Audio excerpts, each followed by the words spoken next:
when you're in a very consistent market, it requires you to be consistent to be able to succeed in it.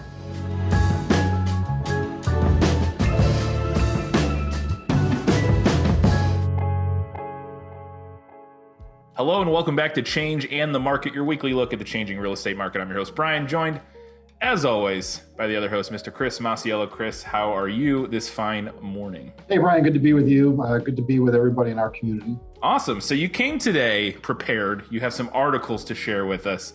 So it's going to be a little bit different. But that's usually, you kind of work around articles usually. But let's get into it. What do you have to share with us today?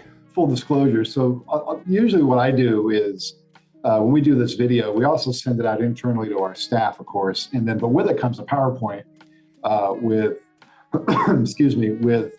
just what's going on recently, articles and things like that in the past week, just so everybody can, get a deeper dive. And as I was going through my research this week, I realized that a lot of the headlines of the articles were like perfect talking points for what we're going to do today. So I'll just kind of shamelessly pull off those. I think, first of all, we've been talking about this. This is the new normal now. Tighter inventory, different rates of appreciation, but still, appreciating homes, and also kind of lower annual unit sales because we really don't have the inventory.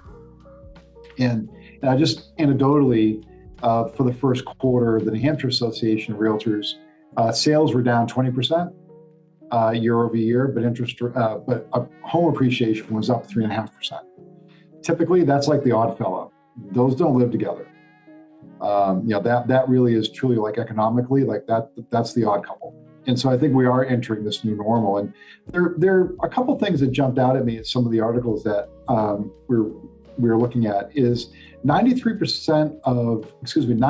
of the major housing markets in the United States all had price increases. Only seven of the major markets did not. And I think that speaks again to the lack of inventory and the pricing pressure that gets put on because of that. The other thing that really jumped out at me too was that there's a continual drumbeat about interest rates declining, and 5.5% seems to be the number that most people are pointing to, that once rates drop below 5.5%, that is going to be kind of the bellwether for additional buyers to come back into the market. Also, whatever kind of housing correction people had thought would be here is either running on fumes or it's over. And I think we're seeing that now. I just got off a call with all of our agents who were talking about the market, and things are clearly turned back on. And people are back in the marketplace, regardless of the interest rates. And I think if anybody was kind of waiting around for the market to crash, or there was going to be like a buyer's market or something like that is not going to happen. So really right now is the time to start getting back into things if it makes sense for you economically and you're in a position. Now's the time you want to get back in. A thing that I thought was really interesting, I just thought of this, and it's actually kind of up in your area. I saw a photo the other day on social media that was somebody, and I have no reason to believe it wasn't a real photo, but who knows, obviously. Take this with a grain of salt. But it was a photo somebody posted of their house shopping in New Jersey, and they were at an open house, and the line for this open house was around the block. It was literally around the block. It was just very interesting, and everybody in the comments talking about how the inventory is so low right now. There's not enough houses to go around.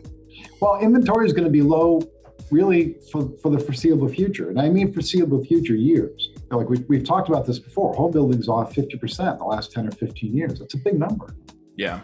And of course, the population's gotten bigger. So yeah, we're going to have some variation of what we see today. I think this is truly is the new normal.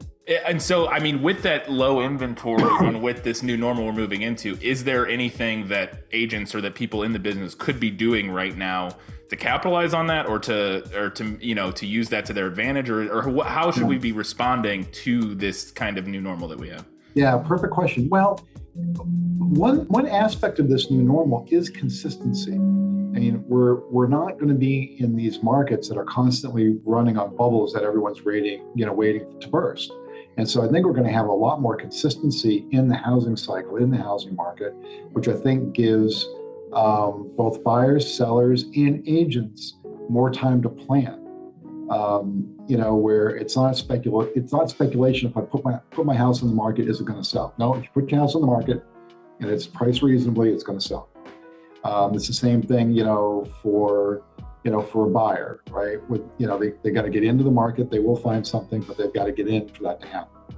And I think for the agents, it's the same thing where being very connected to your sphere of influence, your database, communicating with the people that you've done business with that know and trust you, those are all going to be the hallmarks of people who will be successful in the business. One great thing about consistency, when you're in a very consistent market, it requires you to be consistent to be able to succeed in it. Awesome. That makes a lot of sense. So let's wrap up by broadening this out to your general advice this week. What do you have for people? Well, I'm going to go along the lines of kind of new normal. And I think we all experience new normals. So like in this case, we're talking about new normal in a business sense. But we also have new normals in a personal sense too. And how observant are we of the trends, whether they're personal or professional or with our families, wherever the case may be? How observant are we of those trends? And then when do we plug into them? Because you can make a new normal work for you, but you got to embrace it, and you got to know like when. And so I think that's what I'd like to leave everybody with is understanding, no matter where you are, well, what is your new normal, and how do I embrace it? Awesome. Great stuff. Thanks, Chris, for joining us once again this week. That's going to do it for this episode of Change and the Market. As always, make sure you like, subscribe, or follow us on whatever platform you're watching or listening to the show. And make sure you join us back here next week for another brand new episode of Change and the Market. Thank you, Ryan. Good to be with everybody.